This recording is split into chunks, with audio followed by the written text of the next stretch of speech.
Questions, thoughts?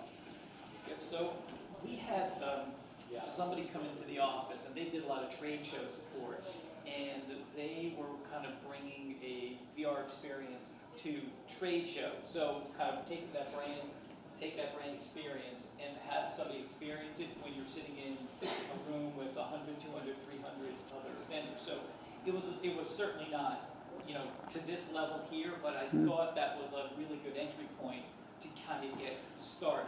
I think in a B2B world, and trade shows are prime because everyone right now is playing the same game, right? At trade shows. If you've been to, who's been to, there's a booth, there's a chair, there's a screen, maybe a video, maybe some sound, maybe somebody talking to you. But rarely, for some small products, demos, but it allows you to demo turbines in a trade show. So I think, for a B2B audience, it might have quick tech.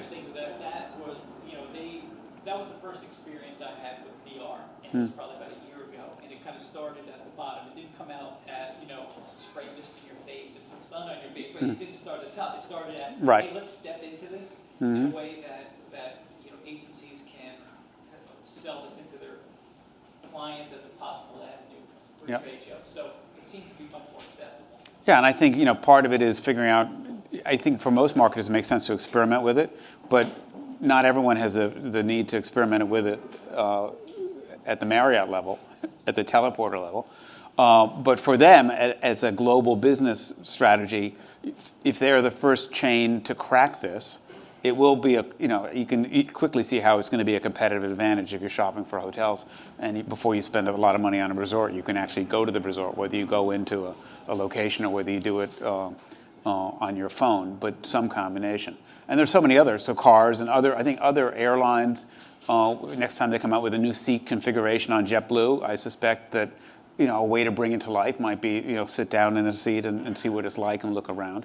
And as, of course, the price comes down in terms of, mostly the price in terms of shooting it and producing it, and as the price becomes more accessible for you to, because there is a significant difference, as you would hope, that when you spend $700 on a pair of Sony PlayStation goggles, and versus taking a piece of cardboard and putting it around your phone, you would hope there is a significant difference in experience. Yes, you do get a 3D experience on the Google app with the cardboard, but when you try the Sony thing, which you really should go next door to the Sony store, when you see that, it's probably not feeling like a $600 experience unless you are a die-hard gamer, in which case you spend so many hours on PlayStation that, another $700, if you divide it by the number of hours you're spending on it a day, probably is 10 cents an hour for most 17-year-old boys like my son.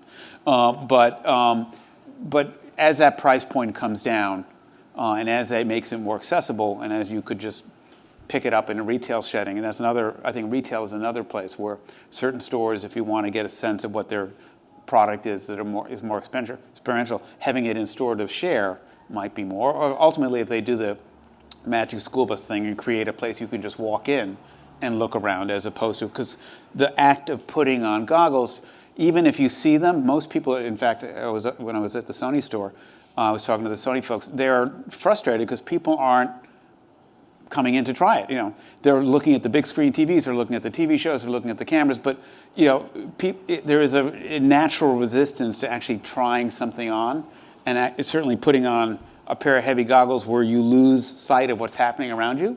It makes people uncomfortable not knowing what's going on around them, because you are literally putting yourself in a closet and closing the door in New York City in a public place, and I think that sort of natural consumer inhibition to not want to lose touch with what's going on around them is going to limit the number of people who want to literally transport themselves to London while standing in front of City Hall. But over time, it might change. Do you feel that virtual reality is a better way to market to millennials who, a lot of them grew up gaming at a very high level? If you have, as opposed to baby boomers who are like, if I want to go there, I'll go there. Yeah, I think there will be earlier. It will certainly be adopted sooner by millennials and baby boomers. I also think that certainly gamers are the sweet spot for it, which is why I think Sony's PlayStation is such a smart move. Because if you're a gamer, you want to be in the football stadium. You want to be you want to be firing the missile. You don't want to just sort of pretend to. So I think that's the right target. But I still go back to the simple rule that if your product doesn't have an experience that makes you go, oh wow, like Star Wars was a movie that, if I could be on the fighter shooting, the gun, that's the core of the movie.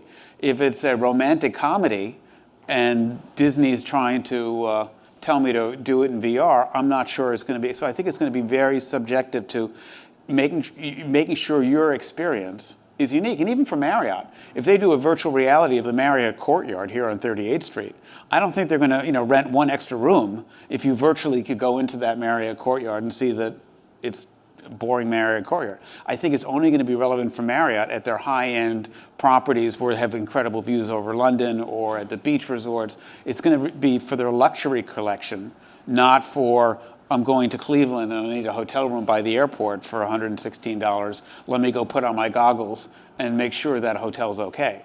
So I think I think the marketplace will be segmented by if you really have a unique experience, and it would probably be the even sweeter spot would be, and your target market is younger, and the younger the target market, the better the chance are of virtual reality being relevant.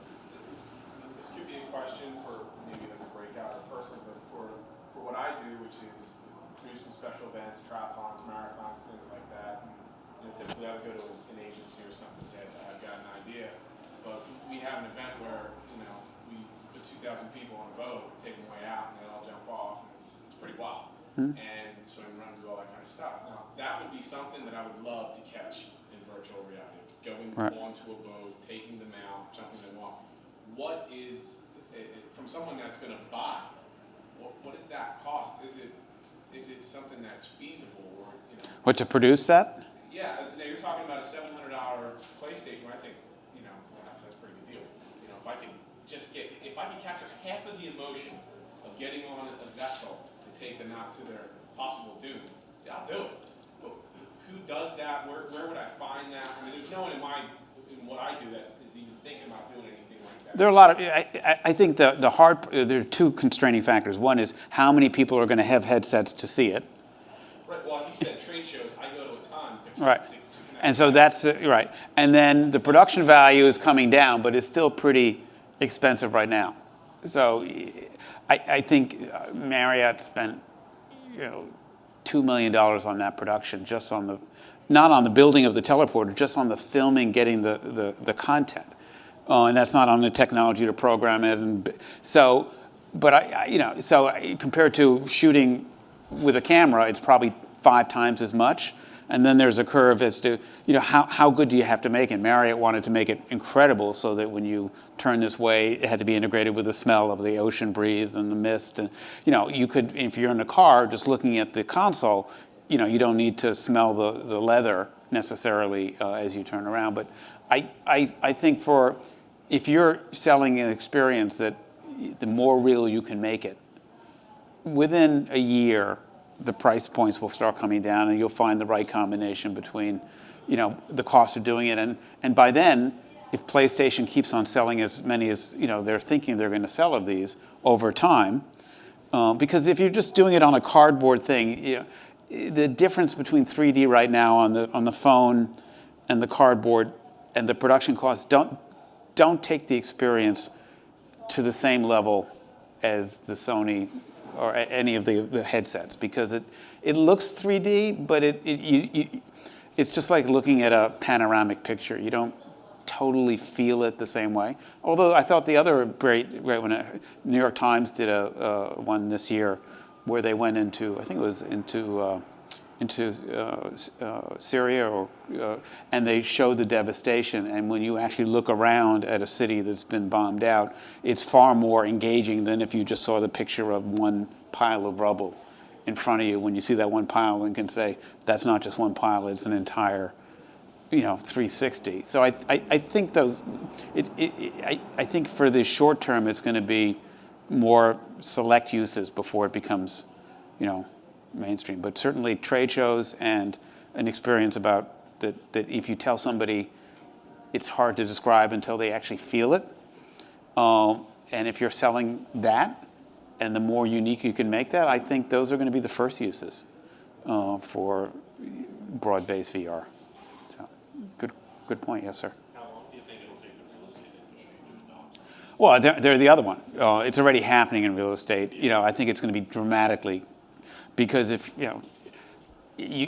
what you don't want to hear is someone say, "Well, let me tell you about it. We got a brick wall on the left, and you're going to have great wood floors." And in fact, when you're with a real estate person, you don't want them telling you things. You want them to just sit out by the door, and you want to go in and open the cabinets and look around and look up. And so there's such a challenge with the real estate communication that if you could step away from storytelling and just say, "Here's a house, go look at it," and then when you're out, let's talk about it, it's going to be a far more engaging experience and more persuasive. So I think real estate, and especially high-end real estate, again, if you're looking at a one-bedroom walk-up, it's not going to, if you show this room in 3D or show this room in virtual reality with sound, I'm not sure I'd feel incredibly more engaged. But if this was just, the closet of a house that, then, VR might be an interesting way to give me that experience without running around the country,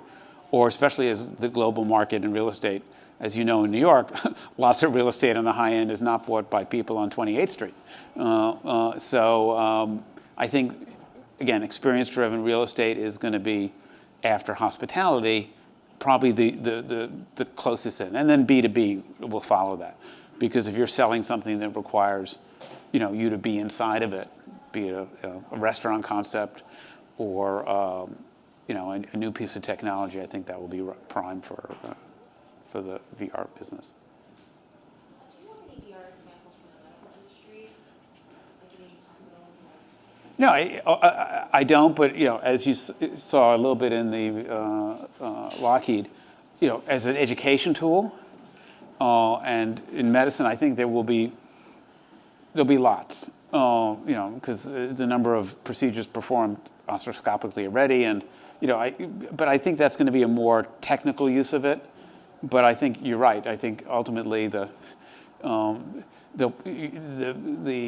camera makers and production people will probably spend more time producing how you get inside a 3D exploratory of your heart, VR exploratory, versus people looking at a hotel room. So I think the medical industry education is going to be a big. But I think in terms of are you with American Cancer? I think that's another way. How do you bring that experience to life? It tends to be more storytelling, but I think often nonprofits have challenges. I worked with a nonprofit bringing water to Inner Africa, a solar company that was bringing pumps to the small African towns, and you can sort of appreciate that if they've never had water, but when you see that experience brought to you in film, and then if you could do a virtual reality and walk around the village and see the transformation of the village from one solar pump, it might be a more emotional way, just like the New York Times story about showing the impact of the war in Syria. Might be more way, but again, it's selectively, because if it's all about storytelling, I don't think I'd put VR at the top of my to-do list if I were marketing. I'm curious if you have any kind of general guideline or framework on how to think about how a company needs to think about what to do with VR.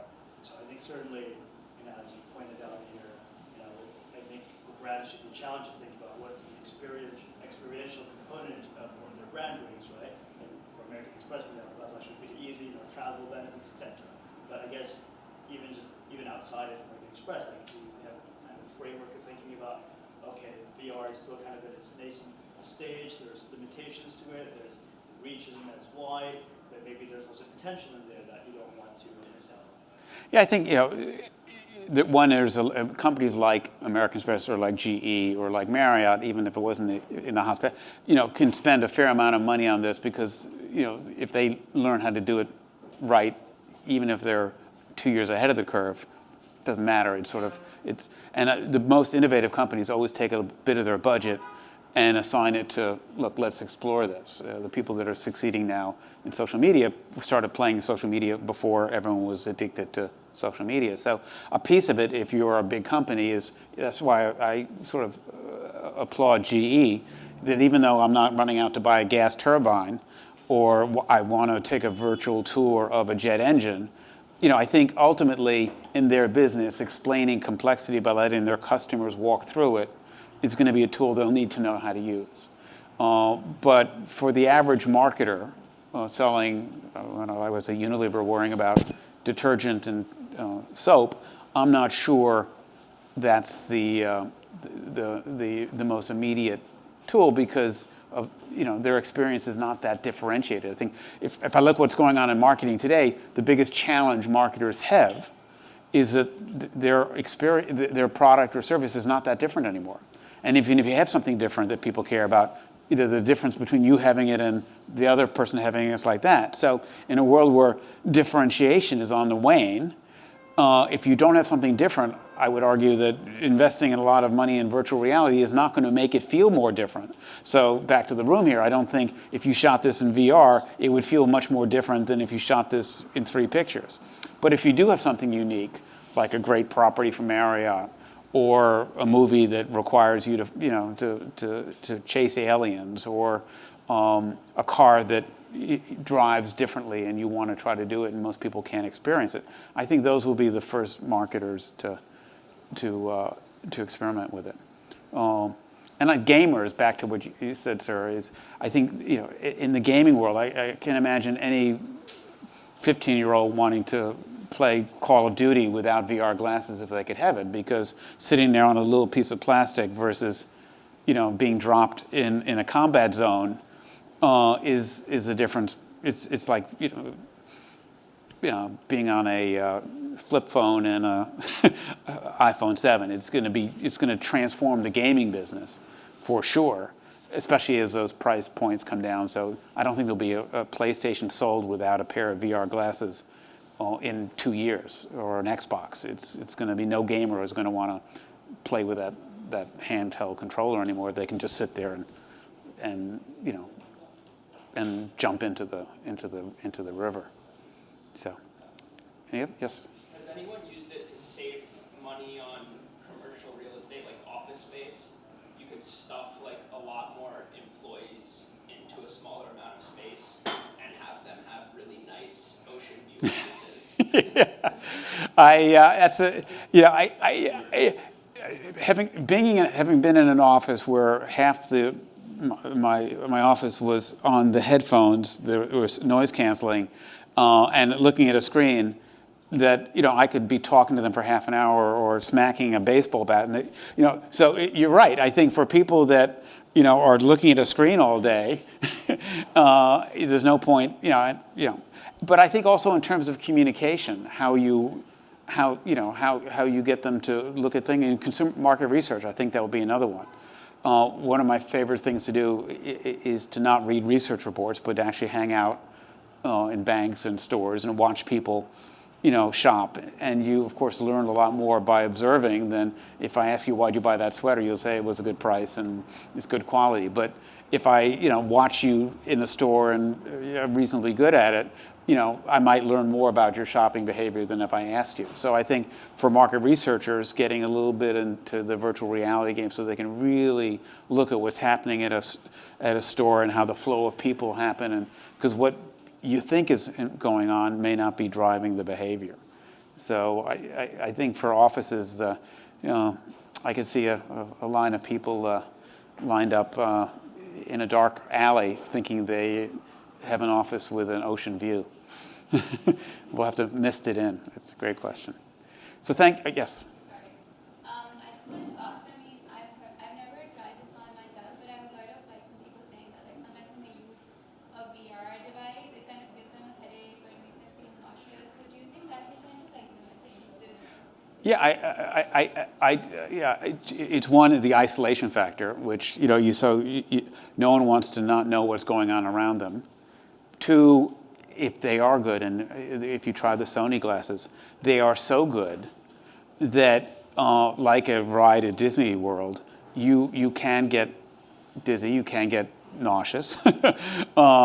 And over time, you start, and so I think there's a balance, which is why I think as it comes out to glasses, if you look at, I forget which site it is, I thought I put it in here, but maybe I'll go to the beginning. If you go to some of these websites, they're showing some of the, I think it's, go to the Microsoft, the HoloLens website. Because if you're wearing a pair of glasses that look like sunglasses, that are just normal glasses, and then if you say, look, I want to answer the phone, and there's a screen for the phone, or I want to watch a quick Modern Family, and it's less disorienting and less chance to get nauseous. It's more like, a bit of science fiction where, everything's in front of you just floating. In fact, one of the demos is you go to your refrigerator and you don't open it up. You can say, you talk to Siri, open, what's inside, and then you see right through because there's a camera in the refrigerator and you see what's in there, so you don't have to open it up and warm it up. And so that type of usage where you can interact with the, I wonder if there's any milk left, and you just look over there and you see right through the door because the other thing coming together here is the Internet of Everything. So the refrigerator is always talking back to GE to let people know when it's going to fail, and certainly it'll be able to talk to your smartphone, so you'll be able to know exactly what's going on. So I think looking at what Microsoft is doing, but again, at $3,000 for a pair of those glasses, there'll be a few people in Palo Alto wearing them, but not too many people yet going down the aisles at Target. But as you all know, that the price of technology is going to drop so fast that the only thing for sure in this is you don't probably want to be a hardware manufacturer, because it's maybe making the content, but the hardware, the only thing for sure is that Moore's law will drive the price of the hardware down so fast that, and ultimately there'll be $50 a pair of glasses. It'll be like buying a pair of sunglasses, and everyone will have them, and it'll just make it easier to decide you want to do something. So I think that's where it goes. But definitely look at that website. It's pretty cool. All right. Thanks for inviting me. I enjoyed talking with you. Have a nice afternoon and a nice cold weekend in New York.